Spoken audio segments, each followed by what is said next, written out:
Right, followers of the Church of Scientology include Tom Cruise and his fiancée Katie Holmes. There's John Travolta, of course, Kirstie Alley and Lisa Marie Presley. But there are persistent reports that for the humbler Scientologists, life in the sect, some call it a cult, the people who are there don't call it either, can be rather unpleasant, even frightening. Its founder, sci-fi pulp writer LRonHubbard, reportedly said this at a writers' convention in 1948. Creating a new religion would be the best way to make money. Well, 5 years later, he founded the Church of Scientology, preaching that humans are infested with the spirits of Thetans, spelled T-H-E-T-A-N-S, Thetans, an alien race who arrived on Earth at some point in the past, some say 75,000 years ago. Astra Woodcraft says that her years with Scientology turned into a nightmare, something that Reverend Janet Kenyon from the Church of Scientology simply will not accept. But let's say your story first. How long were you in the Scientologists for? From when I was born until I left when I was 19. And you say that it was you found it a completely controlling organisation. Absolutely. Everything that you did, said, thought, yes, fell into their control. Yes, very much control. Could you give us some examples of that? Well, when I was working there, all our mail was opened and copied. All phone calls if we were to make a phone call to someone outside of the church, it was to be recorded or listened in on by their security personnel. We basically worked there, lived there, ate there. We weren't allowed to leave the building without permission. You married when you were only 15, didn't you? A month after my 15th birthday. Is that was encouraged, obviously? Basically ordered. Yeah. Yes. We can't go into detail at this time of night, too much detail, but is it you've said that, and this, you weren't alone in this, that when you were 15 years old, the Church of Scientology encouraged you to give very specific and explicit sexual advice to middle-aged men. Yes, at that time I held the job of it was called an ethics officer, and any kind of sexual conduct that was considered unacceptable, they would be sent to me to be handled, basically, to be set straight.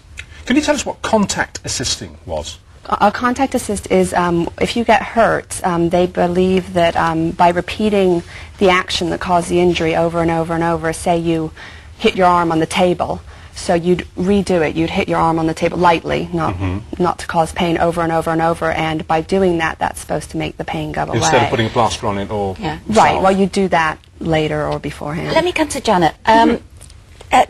You've heard what Astra said. Specifically at 15, she was encouraged to marry. At the same age, she was encouraged to give sexual counselling to men who are older than herself. Does that happen in your experience? Well, Astra is the first person I've met that married at the age of 15. You know, the experience that Astra is describing is just not my personal experience at all. I've been a member of the Sea organization for over 30 years now. That's the same organization you were a member Yes. of, isn't it? Yeah, it's a religious order within the church.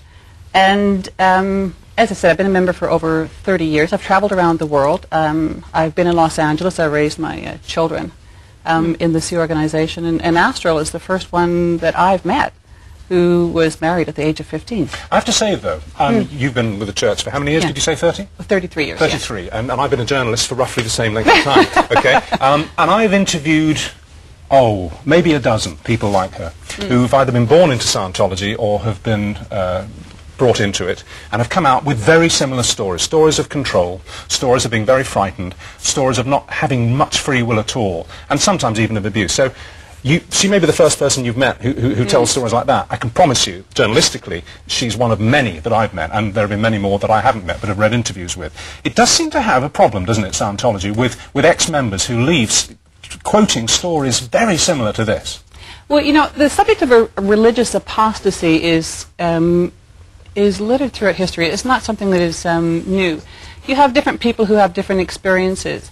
You have human beings within a religion, within any organization, and one can't account for every experience that every individual has in if you take a religion such as Christianity, right, which goes back 2,000 years, and then the Old Testament goes back much further than that, you have a very long tradition. I mean, the problem that many of us have, who aren't Scientologists with your religion, which you're free, obviously, to practice, is that it seems to have been invented by a pulp science fiction writer in the 1950s, and that gives us all pause for thought. I know, and you know, Mr. Hubbard is actually very much underplayed. He's often, said that he was a science fiction writer. Well, he was also a writer of, of Western fantasy and so forth. And during the 30s, he made his living. That's how he funded his research into the religion of Scientology, was by his writing. At a very early age, he had the opportunity, because his father was in the Navy, of traveling out to the East. And it was at that point in time when he took that opportunity to study. That he found mysticism. Okay. That's right, exactly. All right, just let's leave LRonHubbard out of it for a minute. Come back to you. Astra, you also say one of the allegations you make is that you became pregnant. Yes. And that had you stayed, you didn't, you got out then. Had you stayed, you would have had to abort the baby? Yes. That's absolutely, that was a declared policy in your part of the organisation. About 2 years before I left, they came out with a new policy that all Sea Organization members were not allowed to have children anymore because they didn't have the means to take care of them. Well, what do you say to that? The actual policy of the church, the subject of abortion and how the church feels about abortion is covered in the original book, Dianetics. The policy of the church within the Sea Organization at this point in time, in 1986, I think is what Astra is referring to, it did change. But the policy was, if an individual wanted to have a family, they were transferred to a lower church that had less hours so that they could take that opportunity to raise their children. I know a number of members here who just simply decided that they wanted to raise a family, and they left the Sea Organization and, happily married, have their children, good communication with their family. Sorry, excuse me, supposing they'd chosen not to leave the Sea Org organisation, what if they decided they wanted to stay there and have a family? Are you saying they would not have been allowed to? Well, that's right. Within the Sea Organization, because part of what's expected of members of the Sea Organization is to be able to travel, at a moment's notice and so forth, and that's too hard on a family to be able to do that. So within that structure, I think that's sort of putting. That's an odd way to put it. It would be too hard on a family. What they mean is it didn't. What you mean is it didn't suit the organisation, really. It didn't suit the family members either. It's much easier to raise a family if you have, your 9 to 5, type of a job. Can I make two more points for you to answer? It's known that in Scientology you gain more knowledge by going up the various levels, and no one quite knows how many levels there are because at the top end is shrouded in secrecy, which a lot of religions are. That's okay. But it's also true that one has to pay to go to those levels. And one of the accusations against Scientology is that it's just basically a gigantic fundraising pyramid. It's about actually raising money and suckering in kids, families, in that aim. What would you say to that? I think that wherever those rumors come, they've grown very long legs and are wandering around, carrying a story that has absolutely nothing to do with the truth. And those kind of stories are absolutely ridiculous. So you don't have to pay to go on to the next level? When you go up to the different levels, depending on how you actually, want to structure it, you can pay if you like. You can contribute. I can tell you, I've gone up a number of those levels, and I haven't paid. So it depends on the individual and how they want to do it. As a member of the Sea Organization, you don't pay anything while you're in it. But if you leave like I did, they send you a bill. They sent me a bill for $89,000. You didn't pay it, presumably? Of course not. So they couldn't really enforce that. One more question. There's been a lot of speculation in the press here about Tom Cruise's pregnant fiancée, Katie Holmes, saying that she will have to, when she gives birth, she will have to do so noiselessly and without any pain-killing drugs. Is that correct?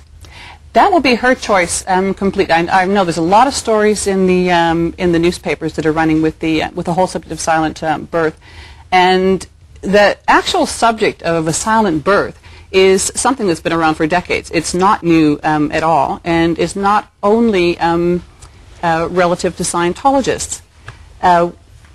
And if one wants to understand, more about that whole concept, it really is covered in the book Dianetics. And as far as painkillers, that is completely up to her. Different women have different experiences when they deliver a baby. Even the same woman from one baby to another. I know that. Yeah. But whatever, you're glad you're out of it. Yes, very much so. Thank you both. Thanks for coming. Thank you. Thank you. Now.